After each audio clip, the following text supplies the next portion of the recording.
Hello dear student, मैं Subhash Saran biology lecturer जुनून biology classes में आप सभी का स्वागत करता हूं। अपन ने कल कुछ फ्रॉग का मॉर्फोलॉजी का डिस्कस किया था। किसका डिस्कस किया था? मॉर्फोलॉजी का डिस्कस किया था। लेकिन आज अपन डिस्कस करने वाले हैं फ्रॉग की डाइजेशन सिस्टम की, ठीक है ना। या डाइजेस्टिव सिस्टम के बात करने वाले हैं फ्रॉग की। तो अपना आज जो मेन हेडिंग रहेगा वो लिखा हुआ है डाइजेशन सिस्टम ऑफ फ्रॉग, ठीक है ना। डाइजेशन सिस्टम ऑफ फ्रॉग, ठीक है ना। तो आज अपन फ्रॉग का डाइजेशन सिस्टम देखेंगे, ठीक है। तो डाइजेशन सिस्टम की बात करें तो ये मोस्टली ह्यूमंस के प्रकार का ही होता है। आपने देखा होगा कि डाइजेशन सिस्टम ह्यूमंस का माउथ से स्टार्ट होता है। माउथ से जाता है बकल कैविटी में, बकल कैविटी से फेरिंग्स में जाता है, इसोफेक्स में जाता है, स्टमक में जाता है, इंटेस्टाइन में जाता है, रेक्टम में जाता है और एनस में जाता है। सेम यही प्रोसेस रहती है, लेकिन थोड़ा सा डिफरेंस होता है। एक बात और बता देता हूँ कि फ्रॉग की अगर बात करें, डाइजेस्टिव ट्रैक्ट की बात कर लो, वो ओपनिंग सेम होगी। प्लस में एक्सक्रेटरी ट्रैक्ट की बात कर लो या एक्सक्रेटरी सिस्टम की बात कर लो, वो भी ओपनिंग क्या होगी? सेम होगी। और प्लस में जेनेटेलियल जो ट्रैक्ट होगा वो भी सेम होगा। लेकिन मेल के अंदर अलग अलग पाया जाता है, ठीक है ना। ह्यूमंस के अंदर अलग अलग पाया जाता है। जैसे आपने देखा है कि अपन बात करें जेनेटल ट्रैक्ट की बात करें तो उसकी ओपनिंग वेजाइना होती है। ह्यूमंस की बात करें तो अगर अपन बात करें फूड का, अपन बोल सकते हैं कि वेस्ट फूड होता है उसको एक्सक्रेट करना होता है तो एनस पाया जाता है। यूरिन को पासिंग करना होता है तो उसको अलग तरीके से पासिंग करते हैं। लेकिन फ्रॉग के अंदर एक ही ओपनिंग होती है और जिसे क्लोएका के नाम से जाना जाता है। उसको किस नाम से जाना जाता है? क्लोएका के नाम से जाना जाता है। अपन बताएंगे क्लोएका क्या होती है। लेकिन सबसे पहले मैं बता देता हूँ कि फ्रॉग के अंदर डाइजेशन किस प्रकार से होता है। सबसे पहले फूड मैंने बनाया भी है कि सबसे पहले फूड किस में आता है? माउथ में आता है। यहाँ पे मैंने बना के छोड़ा है। सबसे पहले फूड किस में आएगा? माउथ में आएगा। माउथ से किस में जाता है? बकल कैविटी में जाता है। फ्रॉग का जो माउथ होता है उसे फूड कहाँ पर जाएगा? बकल कैविटी में जाएगा। और बकल कैविटी के बाद में ये फेरिंग्स में जाएगा। किस में जाएगा? फेरिंग्स में। और फेरिंग्स से किस में जाएगा? इसोफेक्स में जाएगा, ठीक है। फेरिंग्स से किस में जाएगा? इसोफेक्स से। और इसोफेक्स से आगे किस में जाता है? स्टमच में जाता है या स्टमक में जाता है। और आपको बताया है कि स्टमक में मोस्टली हाइड्रोक्लोरिक एसिड होता है, HCl प्लस गैस्ट्रिक जूस होता है, ठीक है ना। गैस्ट्रिक जूस होता है जो फूड को क्या करता है? डाइजेस्ट करने का काम करता है या डाइजेस्ट करने का काम करता है। इसमें HCl होता है और गैस्ट्रिक जूस होता है। और एक बात और बता देता हूँ कि फ्रॉग के अंदर अगर फूड डाइजेस्ट हो चुका है और उस डाइजेस्ट फूड को काइम के नाम से जाना जाता है। किसके नाम से जाना जाता है? काइम के नाम से जाना जाता है, ठीक है ना। काइम के नाम से जाना जाता है। काइम किसे कहते हैं? तो आपको याद रखना है कि फ्रॉग के अंदर जो डाइजेस्टिव फ्लूइड होता है स्टमक से सीधा इंटेस्टाइन में आता है, ठीक है ना। और उसे काइम के नाम से जाना जाता है। और स्टमक से इंटेस्टाइन में आता है। और इंटेस्टाइन के कौन से भाग में आता है ये भी बता देता हूँ। डोडेनम के भाग में आता है। कौन से भाग में? डोडेनम। इंटेस्टाइन इस फ्रॉग के अंदर लार्ज इंटेस्टाइन नहीं होती। फ्रॉग के अंदर कैसी भी इंटेस्टाइन नहीं होती, लार्ज नहीं होती, ओनली स्मॉल इंटेस्टाइन होती है। और उसी के अंदर ओनली डोडेनम पाई जाती है। इसके अलावा इलियम भी प्रेजेंट होती है, लेकिन मोस्टली डाइजेशन किस में होता है? डोडेनम में होता है। और डोडेनम से ये फूड किस में जाता है? रेक्टम में जाता है। और रेक्टम से किस में जाता है? क्लोएका में जाता है। तो जिस प्रकार से प्रोसेस ह्यूमंस में होता है मोस्टली वैसा ही देखने को मिलता है। इसमें देखा अपने माउथ से फूड गया बकल कैविटी में, फेरिंग्स में, इसोफेक्स में, स्टमक में। और स्टमक से किस में गया? इंटेस्टाइन, रेक्टम और क्लोएका के द्वारा एक्सक्रेट कर दिया जाता है, ठीक है ना। ये तो फूड का अपन देखा कि फूड का ओपनिंग था, ठीक है। इसके अंदर एक ही ओपनिंग किस प्रकार से होती है? देखिए इधर की तरफ मैंने इसोफेक्स बनाया है। ये क्या बनाया है मैंने? इसोफेक्स बनाया है। और ये इसोफेक्स लीवर के, ये जो स्ट्रक्चर मैंने लीवर की बनाई है, इस लीवर के नीचे की तरफ से एक ट्यूब में निकलता है और जिसे स्टमक बोलते हैं। किस नाम से जानते हैं? स्टमक। तो मैंने यही लिखा है कि इसोफेक्स से फूड किस में जाता है? स्टमक में जाता है। तो यहाँ पर मैंने बनाया स्टमक। स्टमक से किसके अंदर जाता है? इंटेस्टाइन के अंदर। तो मैं यहाँ पर भी क्या बनाया है? इंटेस्टाइन बनाया है। यह हाईली कॉइल्ड स्ट्रक्चर होती है। और इंटेस्टाइन फ्रॉग की होती है वो स्मॉल होती है, या अपन बोल सकते हैं उसकी जो लेंथ होती है वो छोटी होती है, क्योंकि यह ऑर्गेनिज्म कार्निवोरस है, ठीक है ना। तो कार्निवोरस होने की वजह से इसकी जो इंटेस्टाइन होती है ये रिड्यूस्ड होती है, ठीक है ना। क्योंकि इसमें सेलुलोज का पाचन होता है या सेलुलोज का डाइजेशन होता है वो नॉर्मली हो जाता है। कार्निवोरस होगा तो ये इंसेक्ट को भी खाएगा, हर चीज़ को खाता रहता है। सेलुलोज को डाइजेशन करने के लिए ज़्यादा इसमें आवश्यकता नहीं होती। जबकि ह्यूमंस की अगर बात करें, ह्यूमन की इंटेस्टाइन होती है वो थोड़ी ज़्यादा लेंथली होती है, क्योंकि उसमें सेलोज को डाइजेस्ट करने के लिए थोड़ा ज़्यादा टाइम लगता है। तो याद रखना इसकी इंटेस्टाइन होती है वो थोड़ी हाईली कॉल्ड स्ट्रक्चर होती है और रिड्यूस्ड होती है। यह आगे चलकर किस में ओपनिंग हो रही है, रेक्टम में। तो मैंने क्या बनाया यहाँ पर, रेक्टम में ओपनिंग होती है, रेक्टम से आगे किसके अंदर जाती है, क्लोएका के अंदर।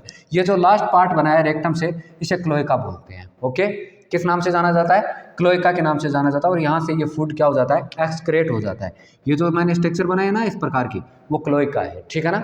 इसके बाद में ये तो एक फर्स्ट ओपनिंग थी कि एक ही ओपनिंग में तीनों पार्ट या तीनों जैसे रिप्रोडक्टिव पार्ट, एक्सक्रेटरी पार्ट और डाइजेस्टिव पार्ट सारे के सारे एक ही ओपनिंग में ओपन होते हैं। तो अपन ने क्या किया, इसे ऊपर की तरफ स्टार्ट किया था, mouth, buccal cavity, pharynx, oesophagus, stomach, HCl stomach के बाद में इंटेस्टाइन, रेक्टम और क्लोएका के अंदर ओपन होती है। एक बात और बता देता हूँ कि अगर फ्रॉग के डाइजेशन सिस्टम की बात करें तो इसमें alimentary canal plus digestive gland present होती है। एलिमेंट्री कैनाल होती है वो थोड़ी स्मॉल होती है, और एलिमेंट्री कैनाल के अंदर ही कौन कौन आएगा, mouth, buccal cavity, pharynx, oesophagus, stomach, intestine, rectum और क्लोएका आएगा, ठीक है ना। तो फ्रॉग का डाइजेशन सिस्टम किस किस से फॉर्मेट होता है, alimentary canal plus digestive gland के। और एलिमेंट्री कैनाल होती है वो थोड़ी शॉर्ट होती है, क्योंकि ये ऑर्गेनिज्म कैसे होते हैं, कार्निवोरस होते हैं। कैसे ऑर्गेनिज्म होते हैं, कार्निवोरस होने की वजह से इसके इंटेस्टाइन क्या होती है, स्मॉल होती है, शॉर्ट होती है। इसके बाद में कुछ, ये तो अपने एलिमेंट्री कैनाल का डिस्कस किया है, किसका डिस्कस किया है, एलिमेंट्री कैनाल का किया है। अब डाइजेस्टिव ग्लैंड की बात कर लेते हैं। डाइजेस्टिव ग्लैंड की बात करें तो इसके अंदर पेनक्रियाज आता है, जो मोस्टली ह्यूमंस में भी होता है, जिसे अपन पेनक्रियाज को अपन किस नाम से जानते हैं, मिक्सड ग्लैंड के नाम से जानते हैं। किस नाम से जानते हैं, मिक्सड ग्लैंड के नाम से जाना जाता है, क्योंकि ये एक्सोक्राइन और एंडोक्राइन दोनों फंक्शन करती है। किसका फंक्शन करती है, एक्सोक्राइन प्लस एंडोक्राइन, ठीक है ना। एंडोक्राइन, एक्सोक्राइन की बात करें तो ये एंजाइम का सिक्रेशन करती है, एंजाइम का सिक्रेशन करती है, जबकि एंडोक्राइन की बात करें तो ये हार्मोन का सिक्रेशन करती है।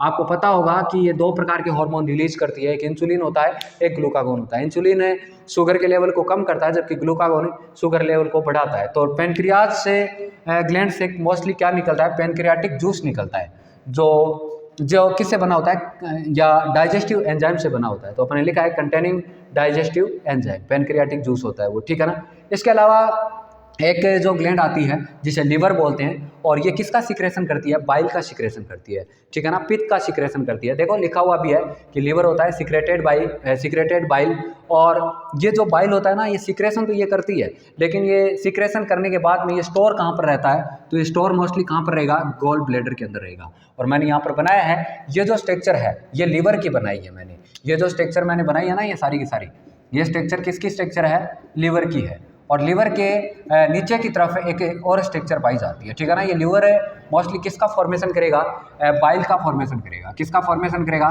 बाइल का फॉर्मेशन करेगा। लेकिन ये बाइल कहाँ पर स्टोर रहता है, एक छोटी सी स्ट्रक्चर बनाई है मैंने यहाँ पर, और इसे किस नाम से जाना जाता है, गॉल ब्लैडर के नाम से जाना जाता है। किसके नाम से जाना जाता है, गॉल ब्लैडर के नाम से जाना जाता है, जिसके अंदर स्टोर रहता है। तो लिखा भी है अपन ने, सिक्रेटेड बाइल कौन, liver, stored in gall bladder.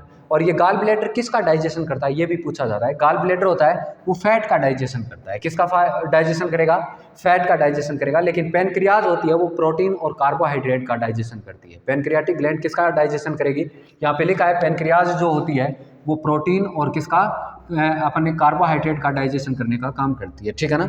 एक बात और बता देता हूँ कि ये गॉल ब्लैडर होती है ना, gall bladder plus pancreatic gland होती है, दोनों एक कॉमन बाइल डक्ट में खुलती है, एक कॉमन डक्ट में खुलती है, क्योंकि इसमें पेनक्रियाटिक जूस भी आता है और कौन आता है, बाइल भी आता है, दोनों मिक्सअप होते हैं। और ये कॉमन बाइल डक्ट होती है, आगे चलकर ओपन होती है डोडेनम में। अपन ने यहाँ पर बनाई है डोडेनम, ये इंटेस्टाइन है। इस इंटेस्टाइन के अंदर ही कौन आता है, एक ओपनिंग होती है, इसमें दो ओपनिंग मिलकर बनाती है। एक से तो क्या आ रहा है, बाइल आ रहा है, कौन आ रहा है, बाइल, और एक से कौन आ रहा है, यहाँ पर लिखा भी है कि पेनक्रियाटिक जूस आ रहा है। तो इस टाइप कौन आएगा, पेनक्रियाटिक जूस आएगा, ठीक है ना। दोनों से मिलकर फूड मिक्सअप होता है। तो इस तरह से अपन ने जानने की कोशिश की कि अपन डाइजेशन सिस्टम कैसा होता है फ्रॉग में। तो डाइजेशन सिस्टम है alimentary canal plus digestive gland मिलकर बनाती है। एलिमेंट्री कैनाल शॉर्ट होती है, कार्निवोर्स होते हैं, जिसकी वजह से उसके बाद में अपने लिखा एलिमेंट्री कैनाल में माउथ, बकल कैविटी ऐसे करके क्लोएका लास्ट पार्ट होता है, ठीक है ना। इसके अलावा डाइजेस्टिव ग्लैंड पेनक्रियाटिक और लीवर को देखने की कोशिश की है अपन ने। किसको देखने की कोशिश किया है, पेनक्रियाटिक और लीवर को देखने की कोशिश की है। अब लीवर बाइल को सिक्रेट करता है, स्टोर गॉल ब्लैडर करता है, पैनक्रियाटिक किसको करता है, पैनक्रियाटिक जूस को करता है। अब मैं यहाँ पर देखता हूँ, यहाँ पर मैंने ऊपर की तरफ ये फ्रॉग का हार्ट बनाया है। क्या बनाया है? हार्ट बनाया है। यहाँ पर देखो ऊपर की तरफ हार्ट बनाया है, हार्ट से कुछ वेन्स निकलती है जो किडनी की तरफ आती है, ये हार्ट से आ रही है। और इसके ऊपर की तरफ मैंने ऐसी स्ट्रक्चर बनाई है, ये किसकी स्ट्रक्चर बनाई है? ये लीवर की स्ट्रक्चर है। मैंने यहाँ पर लिखा भी है, ये कौन है? लीवर है। लीवर के नीचे की तरफ इस तरह से साइड के अंदर लंग्स पाए जाते हैं जो रेस्पायरेशन का काम करते हैं। किसका काम करते हैं? रेस्पायरेशन का काम करते हैं, लंग्स करते हैं। ये नीचे की तरफ दो, देखो यहाँ पे ये वन पेयर के रूप में किडनीज प्रेजेंट होती है और किडनी के ऊपर फैट बॉडीज प्रेजेंट होती है, ठीक है ना। किडनी से नीचे की तरफ ट्यूब निकलती है जिसे यूरेटर कहते हैं, और ये यूरेटर किस में खुलती है? यूरिनरी ब्लैडर में खुलती है। किस में खुलती है? और यूरिनरी ब्लैडर आगे किस में ओपन होगा? क्लोएका के अंदर ओपन होगा। इसलिए अपन बोल सकते हैं कि एक्सक्रेटरी सिस्टम भी किस में ओपन होता है? क्लोएका में ओपन होता है। इसी तरह से अपन अब बात करें, रिप्रोडक्टिव सिस्टम भी किस में ओपन होगा? क्लोएका में ओपन होगा। तो आज अपन ने किसकी जानने की कोशिश की? फ्रॉग के अंदर डाइजेशन सिस्टम को जानने की कोशिश की। अपनी हेडिंग थी फ्रॉग में digestion system. Digestion system mostly किसके द्वारा होता है? एलिमेंट्री कैनाल और डाइजेस्टिव ग्लैंड के द्वारा होता है। तो अपन ने आज बहुत सारी बातें इसकी जानने की कोशिश की, किस प्रकार से फ्रॉग डाइजेशन करता है, ठीक है ना। तो उम्मीद करता हूँ ये लेक्चर समझ में आया होगा। Thank you.